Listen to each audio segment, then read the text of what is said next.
కార్యకర్తల త్యాగాలే మన గెలుపుకి మార్గాలే ఏమిచ్చిన నీ రుణముని తీర్చేది లేదే జై జై జై జై జై జగనంటూ సై సై సై సై నీ సాగే లేనంటూ జై జై జై జై జై జగనంటూ సై సై సై సై సాగరే తోడుంటూ నీవే సారథి నీవే వారధి నీవే పిడికిలి పార్టీకే నీవే చమురివి నీవే వెలుగువి నీవే అండవి జెండాకే ప్రతి వ్యాధిని ఉచితంగా చికిత్స అందించడానికి జగన్మోహన్ రెడ్డి గారు రూపకల్పన చేస్తే ఈ రోజు అటువంటి కార్యక్రమాల్ని తొంగలో తొక్కి లంచాలు తీసుకొని ఆ కాలేజీని అమ్ముకుంటున్న ఈ ముఖ్యమంత్రి చంద్రబాబు నాయుడు ఉంటే ఎంత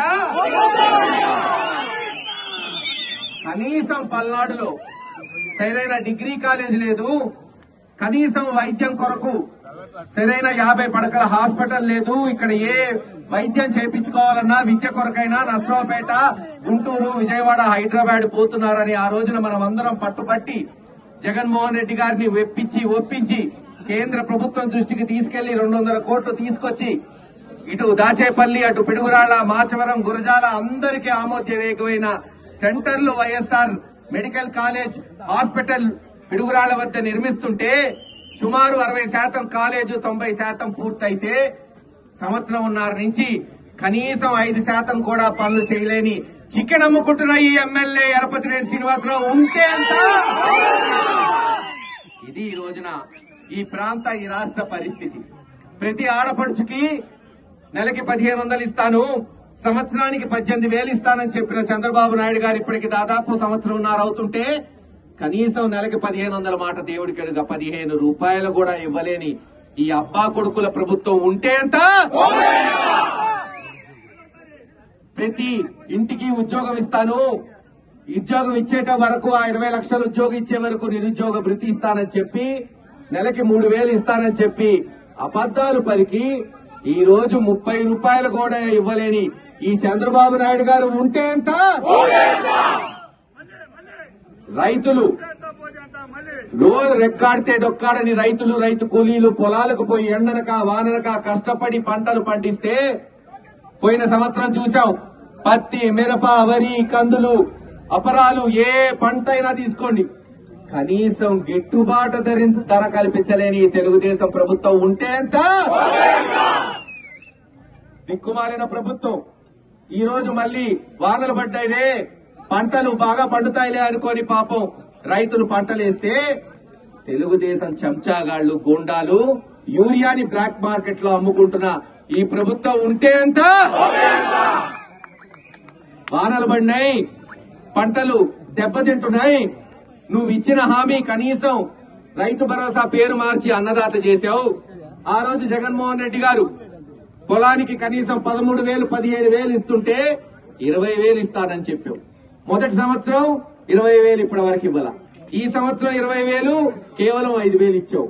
పంటలు దెబ్బతిన్నాయి, వెంటనే 35,000 ఇవ్వంటే పంటలు బాగున్నాయిలే, మా కొడుకు బాగా రాణిస్తున్నాడు, బాగా సంపాదిస్తున్నాడు లిక్కర్లో, పంటలు ఎటుపోతే ఎందుకంటున్నా ఈ చంద్రబాబు నాయుడు గారు ఉంటే ఎంత ఇది ఈ ప్రాంత పరిస్థితులు. అనేక మంది చూస్తున్నారు. గత 3 నెలల నుంచి మెడికల్ కాలేజీల మీద జగన్మోహన్ రెడ్డి గారి నాయకత్వంలో వీధి పోరాటాలు చేశాం, వీడియోలు తీశాం, సెల్ఫీ వీడియో ఉద్యమం చేపట్టాం. ప్రవాస భారతీయులు దాంట్లో పాల్గొన్నారు. ఈ రోజున అధికారం ఉన్నప్పుడు పనులు చేయటమే గొప్ప కాదు, మనం చూపెట్టాం. ఆ రోజున ఈ గురజాల నియోజకవర్గంలో కని విని ఎరుగని అభివృద్ధి, సుమారు 3,500 కోట్లతో శాశ్వత పథకాలు, సంక్షేమ పథకాలు. చరిత్ర కలిగిన దాచేపల్లి, గురజాలని మున్సిపాలిటీ చేశాం, మెడికల్ కాలేజ్ హాస్పిటల్ తీసుకొచ్చాం, దాచేపల్లి గురజాల జాతీయ రహదారి చేశాం, పిడుగురాళ్ల బైపాస్ రోడ్డు పూర్తి చేశాం, పిడుగురాళ్ల మెయిన్ రోడ్డు వెడల్పు చేశాం, 20,000 మందికి పట్టాలు ఇచ్చాం. దాచేపల్లి ఈ రోజు వచ్చాం, కొట్ల బజారు బ్రహ్మాండంగా ఆ రోజు వెడల్పు చేస్తే ఈ రోజు దాన్ని మళ్లీ మూసేశారు. ఇది తెలుగుదేశం నాయకుల ప్రతిభ. కేవలం దోచుకుంది దాచుకోవడానికి తప్పితే మరో దానికి వీళ్లు వచ్చినట్టు కనపడట్లా. అందుకే కేవలం పాలక పక్షంలో ఉన్న అభివృద్ధే కాదు, ప్రతిపక్షంలో ఉన్నప్పుడు కూడా పోరాటం చేసి ఈ గవర్నమెంట్ మెడలు వంచాల. ఈ ముఖ్యమంత్రి ఈ అహంకారంతో మెరుగుతున్న లోకేష్ గారు ఈ ఎమ్మెల్యేల అహంకారాన్ని కిందకి తీసుకురావాలా? అదే ఉద్యమ బాటలో పోతున్నాం. గురజాల నియోజకవర్గంలో సిమెంట్ ఫ్యాక్టరీలు మూసేస్తే ప్రతి నెల కప్పం కట్టమని ఇక్కడున్న ఎమ్మెల్యే వాళ్ళు హుకుం జారీ చేస్తే మన దెబ్బకి సిమెంట్ ఫ్యాక్టరీలు తెరిచేటట్టు చేసావా లేదా సోదరులారా? ఆలోచించండి. అంతేకాదు జానపాడు రుణం తీర్చుకోవాలని ఆ రోజునైనా కేంద్ర ప్రభుత్వం దృష్టికి తీసుకెళ్లి 50 కోట్లు శాంక్షన్ చేయించి టెండర్లు పూర్తి చేసి పనులు మొదలుపెట్టి దాదాపు పనులు వేగంగా జరుగుతుంటే ఎలక్షన్లు వచ్చినాయి. ఎలక్షన్ తర్వాత దురదృష్టం మరి ఆ దేవుడు చిన్న చూపు చూసి ప్రజలు చిన్న చూపు చూసి ఓడిపోయి ఉండొచ్చు. అయినా ప్రజల పక్షాన నిలబడి పోరాటం చేశాం. ఈ తెలుగుదేశం నాయకులు కనీసం 15 నెలల నుంచి బ్రిడ్జ్ ను ముందుకు తీసుకెళ్లకపోతే ఉద్యమాలు చేపడితే హుటాహుటిన పోయి మళ్ళీ బ్రిడ్జ్ మొదలు పెట్టారు. మెడికల్ కాలేజ్ ఆపేస్తే మనం ఉద్యమం చేపడితే కనీసం ఆ రోజు ఆ ఆవరణలో పోని ఎరపతినేని శ్రీనివాసరావు పరిగెత్తుకుంటూ పోయి మేమే పూర్తి చేశామంటే అది వైఎస్ఆర్సీపీ దమ్మని మరోసారి మళ్ళీ చెప్తున్నా. వైఎస్ఆర్సీపీ పార్టీ జగన్మోహన్ రెడ్డి గారి సైనికులుగా మనం పాలక పక్షమా ప్రతిపక్షమా కాదు, ప్రజల పక్షాన నిలబడేదే నిజమైన నాయకుడు అని ఈ రోజున తెలియజేసుకుంటూ ఇలాగే ముందుకు సాగుతాం. ఎంత దూరమైనా పోయి ఈరోజు చూసాం. అన్ని మెడికల్ కాలేజ్ ప్రైవేట్ పరం చేస్తుంటే మన పిడుగురాల కాలేజ్ ఆ రోజు దూరదృష్టితో జవహర్ రెడ్డి గారిని పట్టుబట్టి నేను కేంద్ర ప్రభుత్వం దృష్టికి తీసుకెళ్లి జగన్మోహన్ రెడ్డి గారి ద్వారా కేంద్ర నిధులు తీసుకొచ్చాం.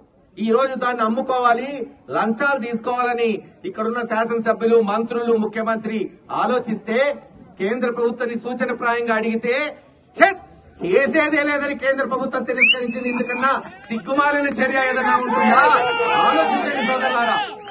ఏది ఏమైనా వచ్చే 2.5 సంవత్సరాలు ప్రతి ఇంటికి పోదాం, ప్రతి గడపకు పోదాం, భేషజ్వాలాలు పక్కన పెట్టి అందరం కష్టపడి మళ్లీ ఒక మంచి ప్రభుత్వాన్ని ప్రజలకు అందించేటట్టు జగన్మోహన్ రెడ్డి గారి నాయకత్వంలో కష్టపడదామని తెలియజేసుకుంటూ సెలవు తీసుకుంటున్నాం.